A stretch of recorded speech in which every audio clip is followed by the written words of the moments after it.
인자가 장차 사람들의 손에 넘기우리라, 이런 제목으로 누가복음 강의를 이어가겠습니다. 베드로와 야고보와 요한을 데리고 기도하러 산으로 올라가셨던 주님께서 기도하시던 중에 변화되신 일과 또 모세와 엘리야와 신비한 만남 속에서 주의 죽으심에 대해서 말씀을 나누신 일, 그리고 베드로의 빗나간 열정과 충성심에 대한 기사가 끝이 나고 이제 그 다음 날 주님께서 다시 돌아오시자 어떤 사건이 주님을 기다리고 있었습니다. 주님께서는 또다시 어떤 상황 속에서 그 문제를 해결하시며 이것을 통해서 제자들에게 계속해서 자신에 대해서 교훈하시는 장면을 성경은 기록하고 있습니다. 자, 그래서 다시 37절에서 39절까지를 보십시오. 그리고 그것이 일어났다. 그 다음 날에 그들이 산으로부터 내려왔을 때 많은 무리가 그에게 마주쳤다.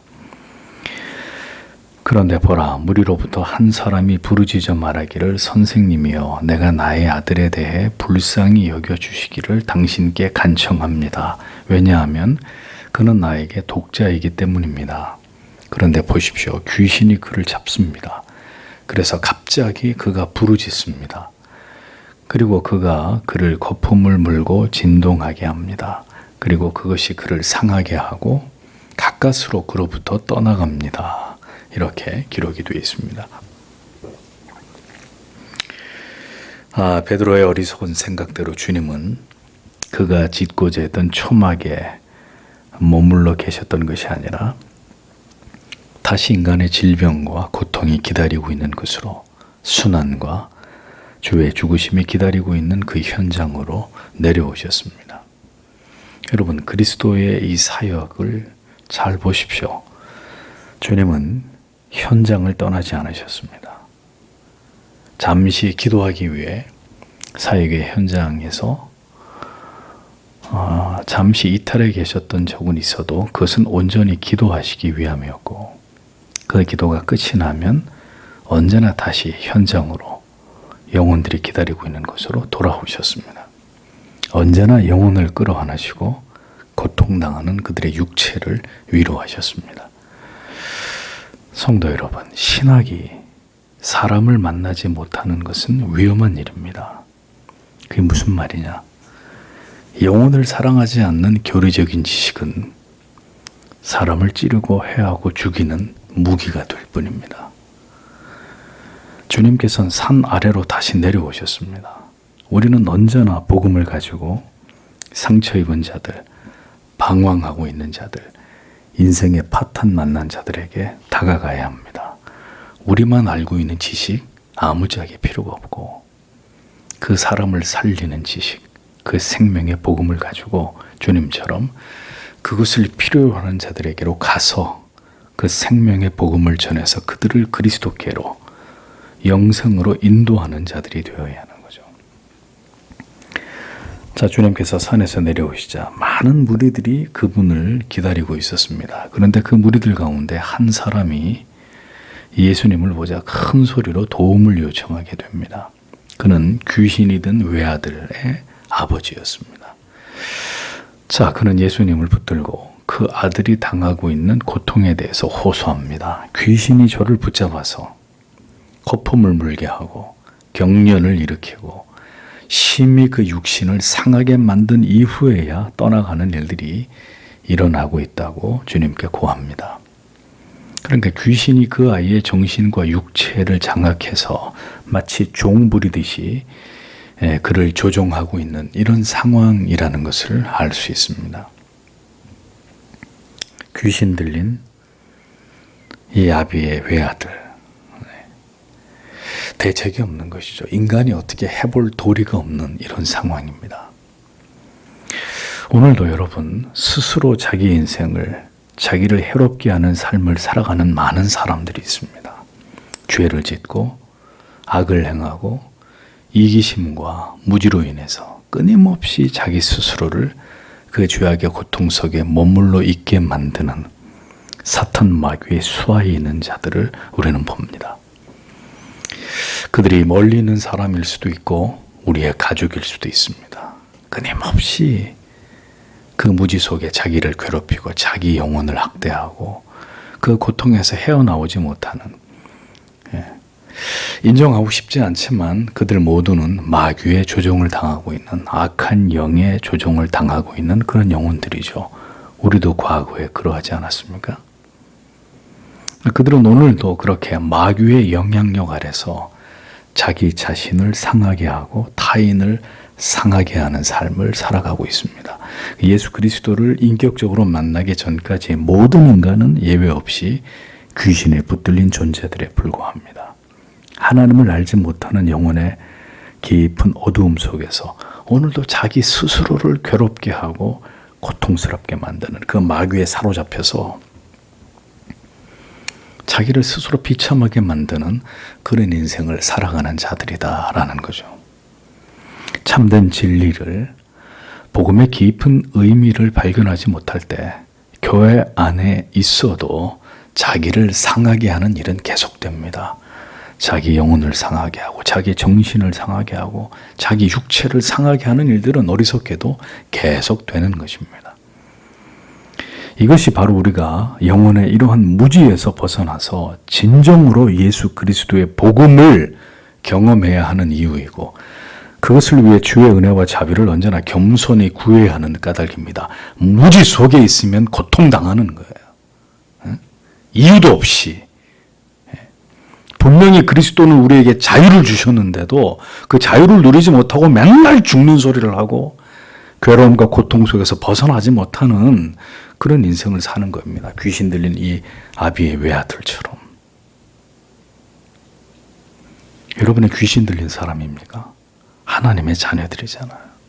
그런데 왜 그리스도 안에서 이미 우리에게 주신 자유를 누리지 못하고 맨날 악한 영에 사로잡힌다고 말씀하시고 귀신에게 고통당하고 그런 일들은 일어나지 않아요. 그리스도 예수 안에서 구원받은 하나님의 백성들에게 그런 일 따위는 일어나지 않는다고요. 그런 일이 계속 일어난다면 그분이 아직 예수 그리스도를 구주로 믿고 있는 분이 아니죠. 예수의 영이 그 안에 거하지 않기 때문에 귀신이 그를 잡아 흔드는 거죠. 악한 마귀가 역사하고 그것 때문에 고통당하는 거죠. 예수 그리스도를 믿어 성령이 우리 안에 계시는데, 성령이 계심으로 우리가 하나님의 자녀가 되었는데 누가 우리를 괴롭힌단 말입니까? 스스로 여러분들이 그렇게 생각하고 계시는 거예요.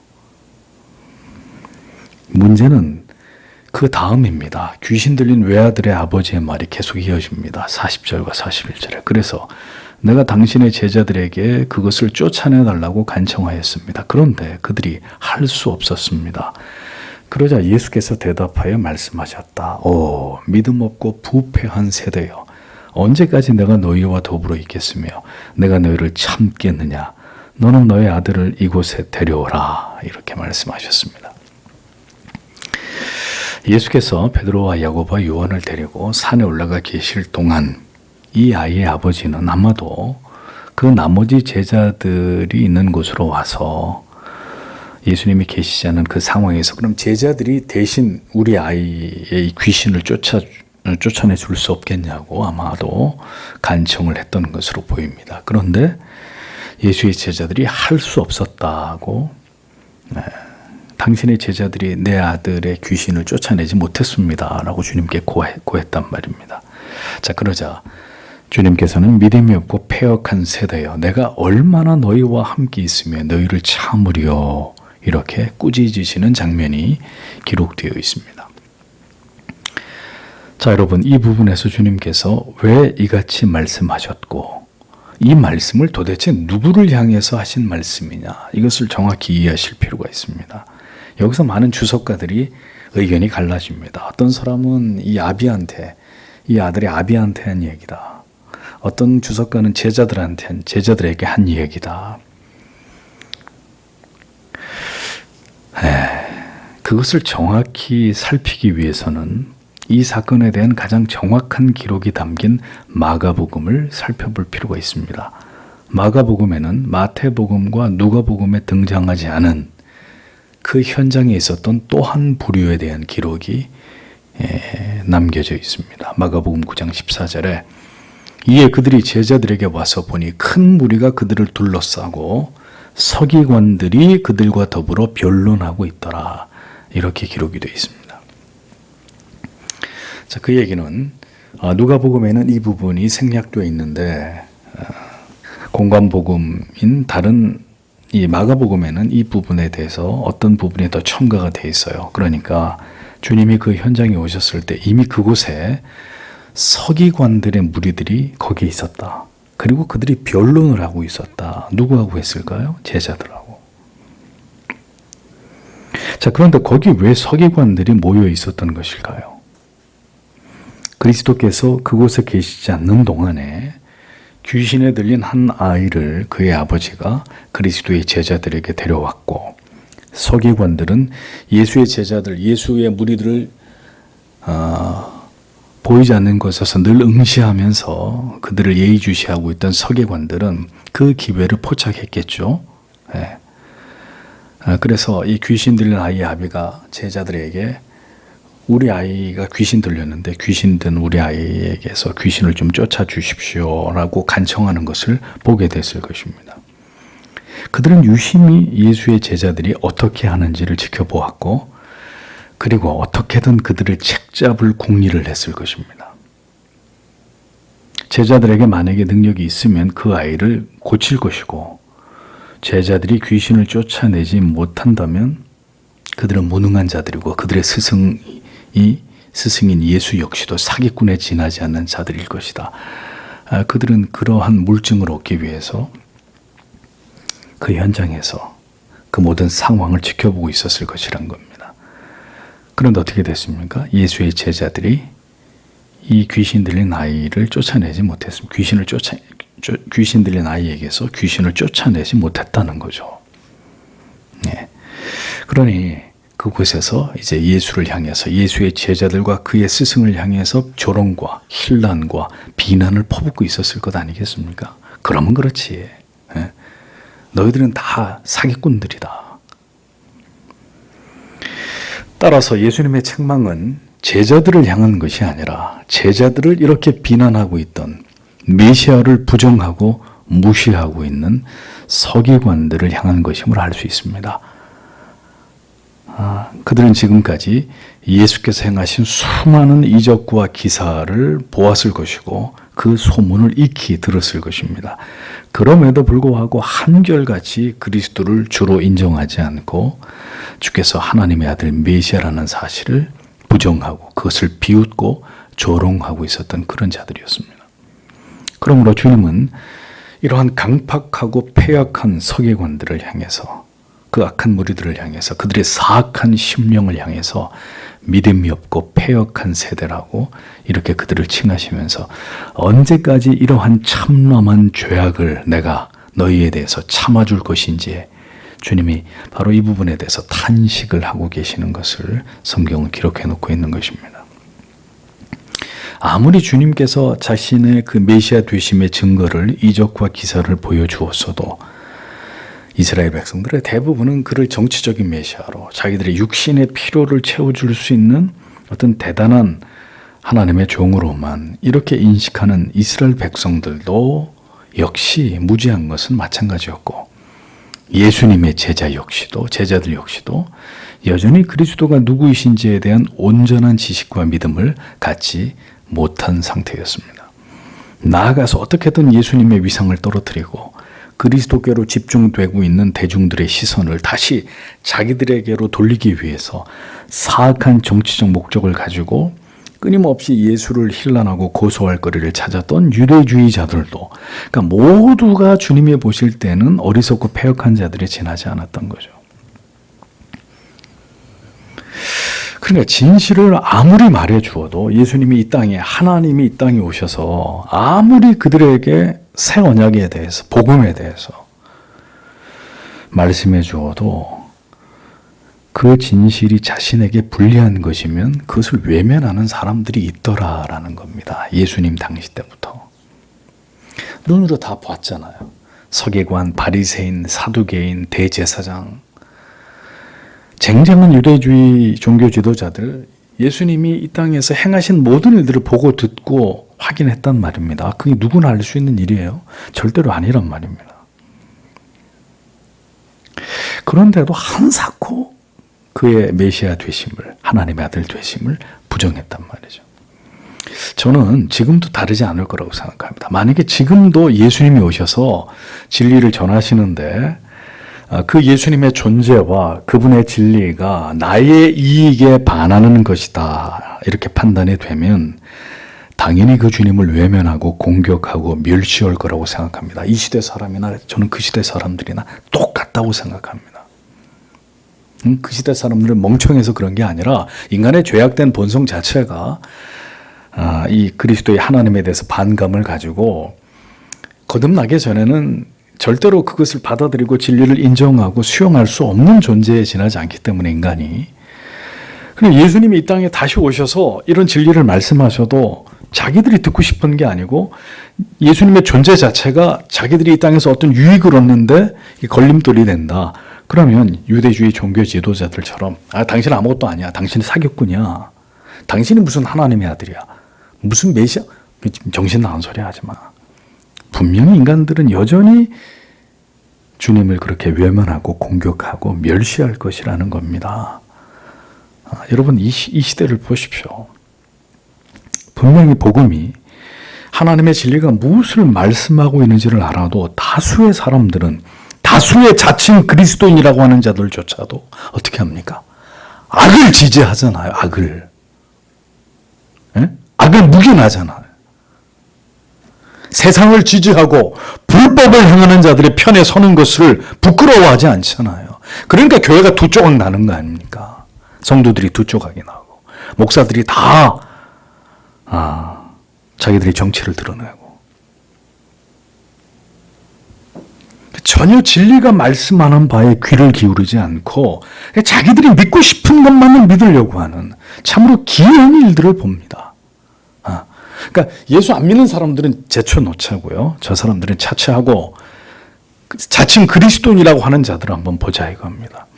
자칭 그리스도인이라고 하는 자들 안에도 하나가 되지 않아요. 그 믿음이, 그 신앙이, 그들이 추구하는 바가. 성경은 분명하게 절대적 진리를 얘기하고 있는데 이것이 사람들 안에서 상대적으로 작용하면서 어떤 사람은 이것이 맞다고 어떤 사람은 이것이 맞다고. 진리는 분명히 한 가지를 얘기하고 있는데 이상한 시대를 우리가 지금 살아가고 있지 않습니까? 어느 한쪽은 분명히 진리일 거란 말이죠. 그때나 지금이나 성도 여러분 잊어버리지 마십시오. 들을 귀가 있는 자들만 들을 수 있는 진리입니다. 아무리 얘기해도 소용없어요. 아무리 예수님이 내가 메시아다 하나님의 아들이야. 너희를 구원하기 위해 이 땅에 왔다. 난 너희를 위해서 내 생명을 버린다. 이런 얘기 아무리 해도 그래서 뭐 어쨌는데 누가 그렇게 하라 그래서 우리를 위해서 네가 무슨 하나님의 아들이야. 나는 하나님이 나타나셔도 다르지 않을 거라고 생각해요. 왜? 이스라엘 백성들 보십시오. 하나님이 출애굽하는 과정에서 신현을 나타내시잖아요. 하나님의 임재를 여러 가지를 통해 보이시고 하나님 사람 모세가 행하는 이적과 기사를 통해 그리고 하나님의 그 위험과 두려움에 하나님의 임재를 나타내 보여도 이스라엘 백성들이 어떻게 했습니까? 그 하나님 버리고 우상 숭배하는 거 보세요. 그게 인간이라고요. 인간. 하나님이 우리를 완전히 개조시켜 주지 않으면 우리 안에 있는 인본주의의 찌꺼기들이 남아가지고 여전히 하나님 대적하고 하나님 말씀, 진리, 절대적 진리 이런 거 다 부정하고 이것을 다 상대주의로 바꿔버리고 사람의 해석에 따라 사람의 주장에 따라 그렇게 만들어 버릴 수 있는 거예요. 얼마든지. 그러니까 이 사람들만 욕하지 마세요. 전 지금도 다르지 않다고 생각하거든요. 하나님이 나타나셔서 그래 보이시고 뭐 그렇게 하셔도 믿을 자는 믿지만 그 하나님을 두려워하고 경외하고 사랑하게 되겠지만 믿지 않을 자들은 그렇게 하나님을 보고도 우상을 숭배하고 교회를 저지르고 하나님께로부터 떠나가는 그런 짓을 행할 거라는 것입니다. 서기관들은 철저하게 주님을 인정하지 않았습니다. 주님께서 무슨 말씀을 하시고 어떤 이적과 기사를 행하셔도 그 모든 것을 인정하지 않고 그리스도를 부정하고 비난하고 조롱했습니다. 그래서 저는 여러분들에게 말씀드립니다. 사람들이 진실을 알고 싶어 할까요? 아니에요. 진리를 받아들이고자 하는 마음도 없습니다. 죄악된 타락한 인간들에게는 지정의가 다 파괴되고 무너졌는데 진리를 얘기하면 듣겠지. 천만에요. 진실을 원치도 않고 진리를 받아들이려고 하는 마음도 없습니다. 이것이 주님께서 이 땅에 오셔서도 주님을 믿거나 인정하지 않은 이유입니다.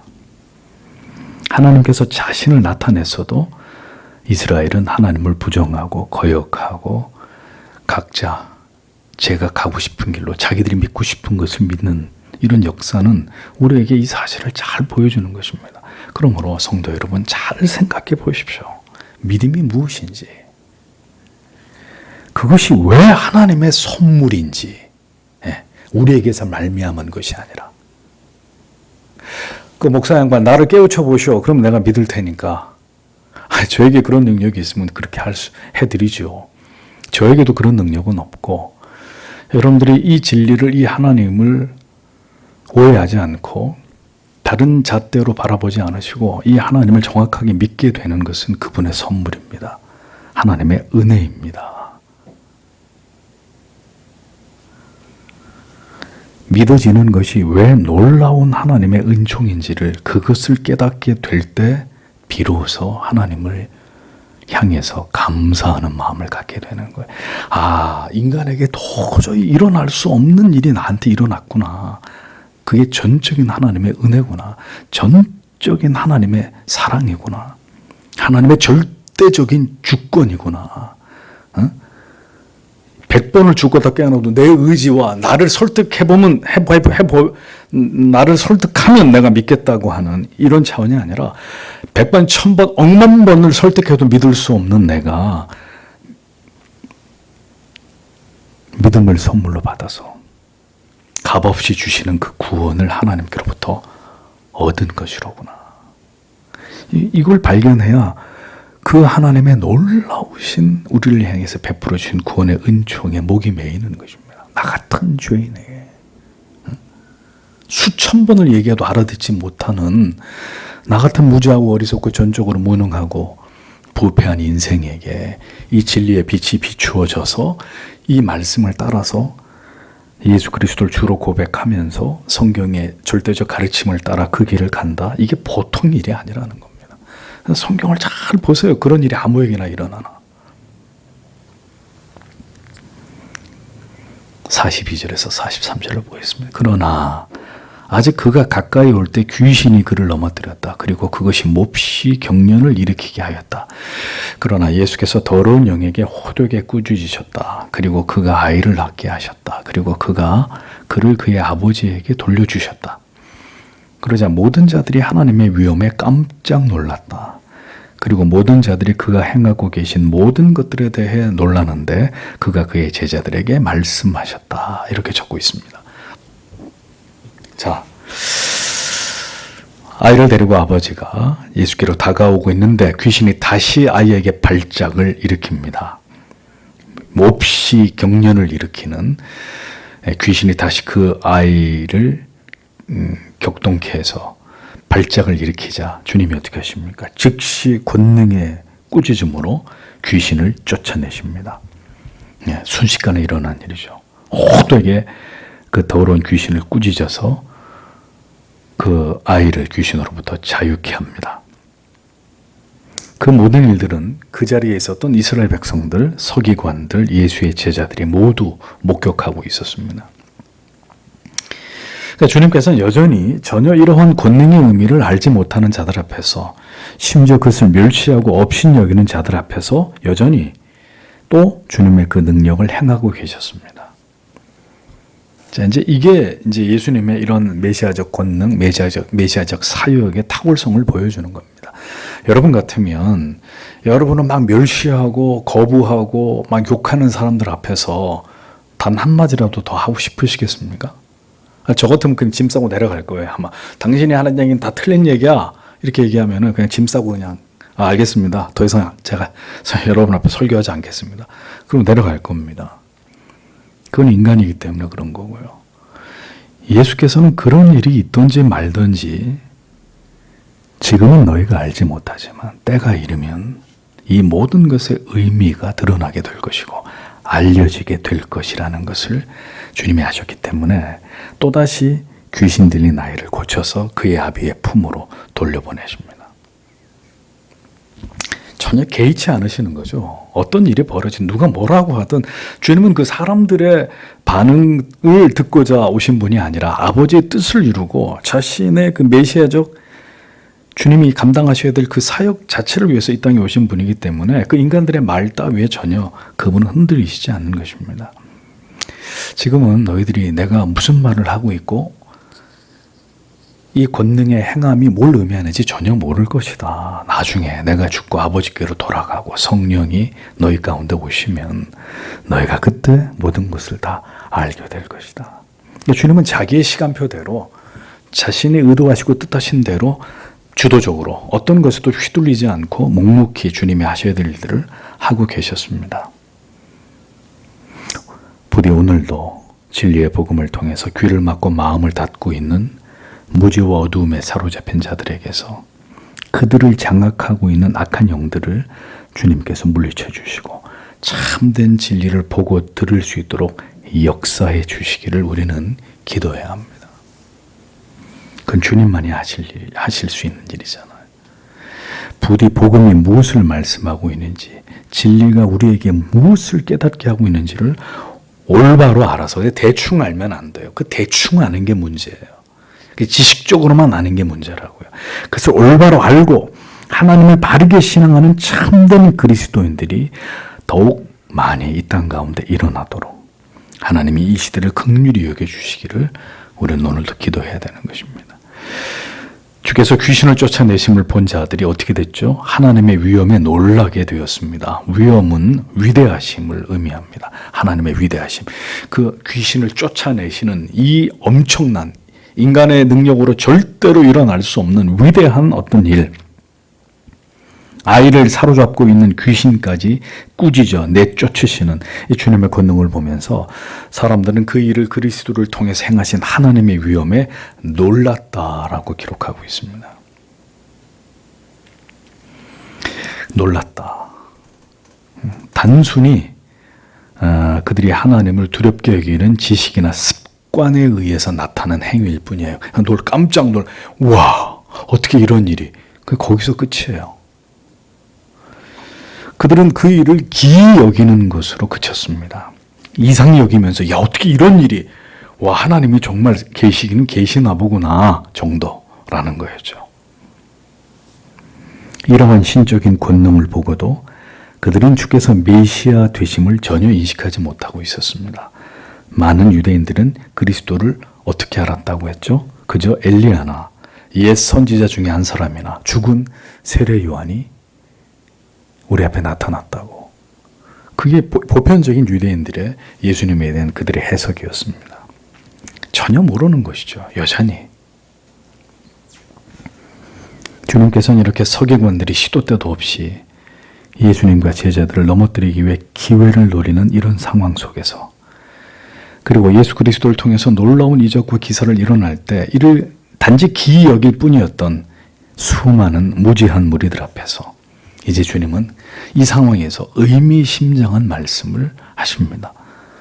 44절에서 45절 너희는 너희의 귀들에 이 말들을 담아두라. 왜냐하면 인자가 사람들의 손들에 막 넘겨지려 하고 있기 때문이다. 그러나 이들은 이 말씀을 알지 못하고 있었다. 그리고 그들이 그것을 이해하지 못하도록 그것은 그들로부터 감추어져 있었다. 그래서 이들이 이 말씀에 관해 그에게 묻기를 두려워하고 있었다. 이렇게 기록되어 있습니다. 자, 여러분 전체적인 문맥을 한번 쭉 보십시오. 예수님이 귀신을 쫓아내지 못하자 꾸짖으신 장면이나 혹은 이 타이밍에서 너희는 지금 내가 하는 말을 마음에 담아둬라. 인자가 사람들의 손에 이제 곧 넘겨진다. 이런 말씀이나 이게 어떤 관계가 있는지를 잘 이해하셔야 되는 거죠. 주님이 이 순간에 왜 이 말씀을 하시느냐, 이런 부분들을 우리가 집요하게 볼 필요가 있습니다. 인자가 장차 사람들의 손에 넘기우리라고, 자, 주님께 다가오고 있는 일들에 대해서 제자들에게 이것을 강조하신 것을 보여줍니다. 이 말을 기억하라고 당부하시면서 주님은 지금은 내가 이렇게 사람들이 기이 여기는 이적과 권능을 행하고 있지만 이 일을 이 땅에서 내가 계속하게 될 것이 아니라 때가 이르면 사람들의 손에, 이제 곧 그 일이 닥치는데 내가 사람들의 손에 넘겨져서 순환을 당하고 사람들에게 버림받는 일이 일어난다. 제자들에게 이것을 강조하고 계셨던 겁니다. 그러니까 뭔가 계속 예수님이 아직은 제자들이 이해하지 못하지만 계속 어떤 암시를 주고 있는 거예요. 암시를. 귀신을 내어쫓지 못한 제자들, 그리고 서기관들 무리들에게 그것에 대해서 변론을 당하고 있었던, 혼란과 조롱을 당하고 있었던 이런 상황 속에서 예수님이 제자들에게 던진 메시지는 이제 내 때가 얼마 남지 않았다. 곧 사람들의 손에 내가 넘겨지는 때가 온다. 제자들에게 지금 이 말씀을 하고 계셨던 거죠. 이적과 기사, 귀신이 떠나가고 죽은 자가 살아나고 병든 자들이 나음을 입는 것이 전부가 아니라 나는 나를 버림으로 너희를 구원하기 위해 이 땅에 온 메시아다. 이걸 제자들에게 계속 주입하시는 거죠. 그것을 어떤 순간에 어떤 타이밍에 예수님은 계속 이 얘기를 제자들이 올바로 깨닫도록 주님은 계속 이렇게 중요한 메시지를 제자들에게 던지고 계셨다는 겁니다. 적어도 제자들만큼은 주님이 보여주는 어떤 일들이 이게 주가 아니라 주님이 누구냐, 이 땅에 왜 오셨느냐, 그가 지금 무엇을 향해 가고 계시느냐, 이것을 그들이 올바로 깨닫기를 바라셨다는 겁니다. 제자들조차도 당시 대부분의 이스라엘 백성들처럼 그러나 주님을 올바로 인식하지 못하고 있었기 때문에 주님은 틈틈이 제자들이 이해할 수 없는 말로 자신에 대해서 이렇게 계시하셨던 것을 볼 수 있습니다. 자, 그러나 예수님의 제자들은 이런 주님의 말씀을 지금은 전혀 이해하지 못하고 있었습니다. 자, 그 이유가 뭐죠? 주님께서 그것을 깨닫지 못하도록 숨겨 놓았기 때문이라고 성경이 기록합니다. 그들이 아둔해서가 아니라, 물론 그것도 있지만 주님이 의도적으로 어떤 말씀을 지금 하셨는데 지금은 그 의미가 뭔지를 깨닫지 못하도록 그들의 머릿속에, 생각 속에서 숨겨 놓으셨단 말입니다. 왜 그랬을까요? 그들은 아직 주의 죽으심을 감당할 수 있을 정도의 믿음도 상태도 아니었단 말이에요. 그 정도 수준이 안 됐단 말이죠. 예, 그 결과가 뭐죠? 주님이 십자가 달리실 때 어떻게 했습니까? 다 도망쳤잖아요. 한 명의 제자를 빼고. 전부 다 도망쳐버리잖아요. 두려워 떨고 있고. 결국 성령이 오실 때 이 모든 것이 생각나게 되고 마침내 주님께서 하나님의 아들로 메시아로 이 땅 가운데 오셨었고 그분이 우리의 죄를 위해 십자가에 죽으시는 것이고 그분이 부활하심으로 우리에게 참된 소망이 되어주셨고 이 복음의 의미를 제자들이 비로소 그때야 깨닫게 되고 성령으로 충만하게 되므로 이제 이 세상에서 복음을 전하는 사도의 삶을, 사명을 그들이 감당하게 되는 것을 성경이 보여주지 않습니까? 성도 여러분, 제가 오늘 중요한 말씀을 드립니다. 모든 진리를 모두 지금 깨달으려고 하지 마세요. 그러니까 막 주워 먹지 마시란 말입니다. 응? 자기의 믿음을 능가하는 지식은 여러분들의 신앙에 결단코 유익이 되지 않습니다. 제자들조차도 주님이 하신 말씀의 의미를 알게 된 것은 주님께서 죽으시고 부활하시고 하나님의 우편 보좌에 돌아가시고 보혜사가 이 땅 가운데 말씀하신 대로 임하시고 그들이 성령을 받고 난 이후였습니다. 모든 것을 지금 다 알 수 없습니다. 바른 진리를 추구하고 그것을 사모하는 것은 중요한 일이나 제발 자기의 신앙의 분량에 따라서 교회와 목사를 통해 목양을 받으면서 진리를 추구하는 것은 더 중요한 일입니다. 이 질서를 깨지 말란 말입니다. 응? 그럼 전부 다 신앙의 기형이 될 수밖에 없기 때문에. 진리를 깨달아 그 믿음이 자라가게 되는 것조차도 그것은 하나님의 주권과 섭리에 달려있는 것입니다. 기다리고 인내하고 우리에게 더 깊은 진리와 은혜의 세계로 인도하실 때까지 잠잠히 기다려야죠. 아직 그 수준이 안 된단 말입니다. 말해줘도 깨닫지 못한다고요. 지식이 신앙과 균형을 이루지 못할 때 기형이 된단 말입니다. 기형이 된다고요. 머리만 큰, 몸은 조그만한데 아는 것을 전혀 살아내지 못하고 그러면 모순이 생기고 그 지식의 의미를 올바로 깨닫고 경험하지 못하면 이것은 또 다른 신앙의 그릇된 신앙의 결과를 만들어내게 된다는 거죠. 제자들은 지금 주님의 말씀을 전혀 이해할 수 없었습니다. 뭔가 중요한 의미를 말씀하시는 것 같은데 알 수도 없고 감히 두려워서 주님께 물어볼 수도 없었습니다. 사랑하시는 제자들이지만 그들에게 참된 진리가 열리고 그들이 이를 깨달음으로 확신을 얻게 되는 것은 주님의 또 다른 계획된 시간 속에서였습니다. 아시겠습니까? 네?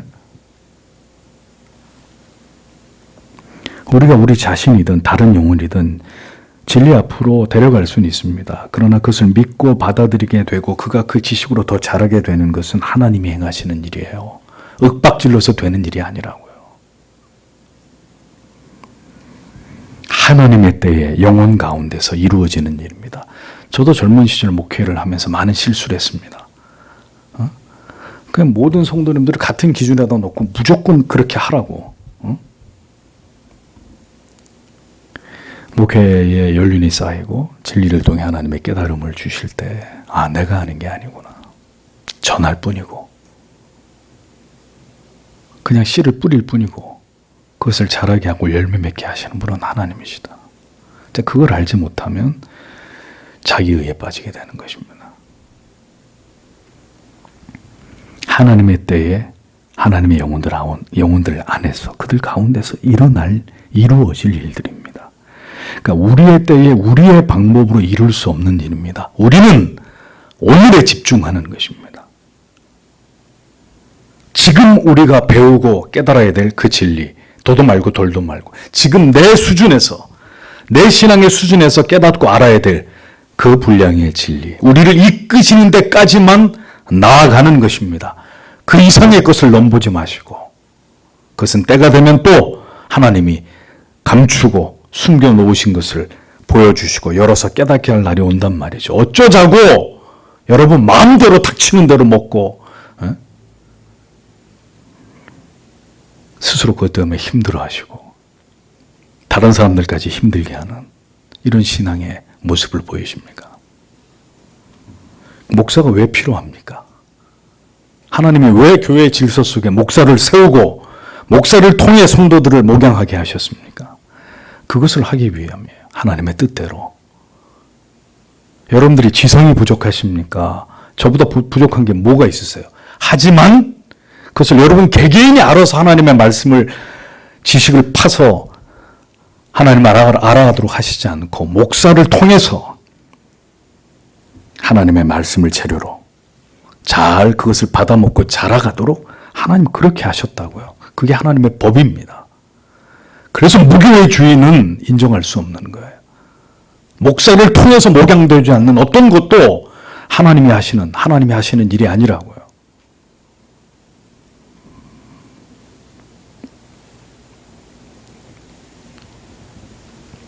우리는 오늘 내가 배우고 깨달아야 될 진리, 교회를 통해서, 목사를 통해서 하나님이 우리에게 먹이시는. 그래서 자기가 자기 자신을 진단할 수 있어요? 그럼 다 의사하시게요. 인터넷에서 뒤진 지식 가지고 내가 어디가 아프면 이게 무슨 병이고 어디가 쑤시면 이거는 무슨 병이고 큰일 나는 거죠. 예. 인터넷에서 어줍지 않은 의학 지식을 가지고 자기 병을 자기가 진단하는 바보 같은 짓이죠. 어떻게 해요? 의사한테 가요. 의사한테 가서 정확히 내 상태가 어떤지를 얘기하고 제 병이 뭡니까? 어떻게 나을 수 있습니까? 에? 약만 먹어도 되는데 나 수술해야 된다고. 의사한테 나 수술해 달라고. 그럼 의사가 당신이 의사하시오 그러면은 그러지 않겠어요?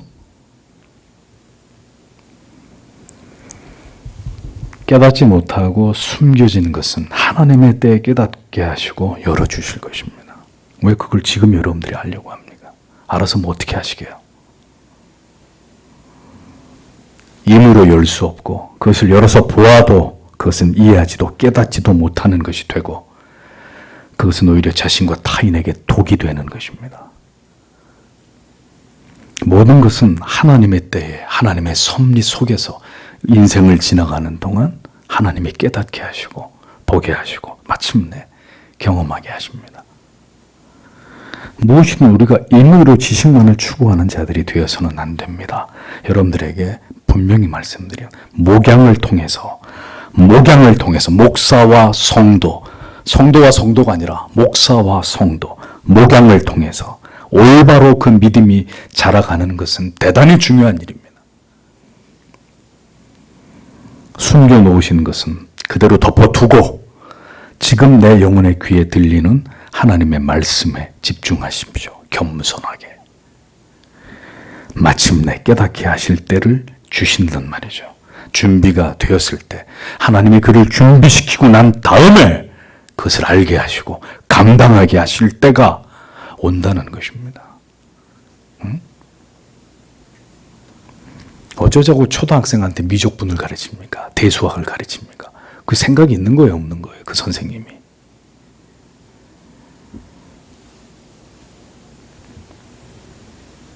주님께서 제자들을 어떻게 양육하셨고 지도하셨는지를 보십시오. 지식을 추구하는 것만이 신앙이 아닙니다. 제 말을 오해하지 마세요. 여기 있는 목사만큼 성경의 지식, 교리적 지식 중요하다고 강조한 목사가 어디 있습니까? 그런데 지식만을 추구하는 것은 신앙이 아니란 말입니다.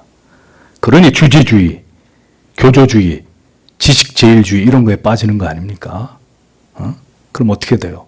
목이 곧아지는 거죠. 필요할 때 필요할 만큼 얻고 감당할 수 있을 때 더 깊은 진리와 은혜를 체험하는 것이 중요합니다. 주님께서 선한 목자가 되셔서 그렇게 제자들의 영혼을 인도하셨듯이 오늘도 우리의 생각과 방법이 아니라 우리를 목양하시는 그리스도의 은혜와 성령의 역사하심 속에서 우리가 주님을 더 깊이 알아가고 우리의 신앙이 올바로 성장해 나아가는 이런 은혜를 여러분들이 맛보셔야 하는 것입니다. 그리고 그 일이 잘 되려면 바른 진리가 정확하게 선포되고 그것을 내 영혼을 위해서 성실하게 먹이는 목자를 만나서 그 목자를 통해서 내 믿음이 자라도록 하나님 앞에 기도하면서 그 길을 걸어가는 것이 가장 안전한 길이고 성경이 말씀하는 바람직한 그 믿음이 성장하는 길입니다. 오늘 우리의 귀에 담아두어야 될 진리가 무엇입니까? 이 시대에 꼭 우리가 알아야 될 진리는 무엇인지 주께서 오늘도 우리의 영혼 가운데 그것을 담아주시기를 나를 가장 잘 아시는 주님께서 지금 나에게 필요한 진리의 말씀으로 나를 먹이시고 주님께서는 내 영혼을 입히시도록 여러분 그렇게 오늘도 주님 앞에 기도하고 돌아가시는 여러분들이 되시기를 바랍니다. 기도하겠습니다.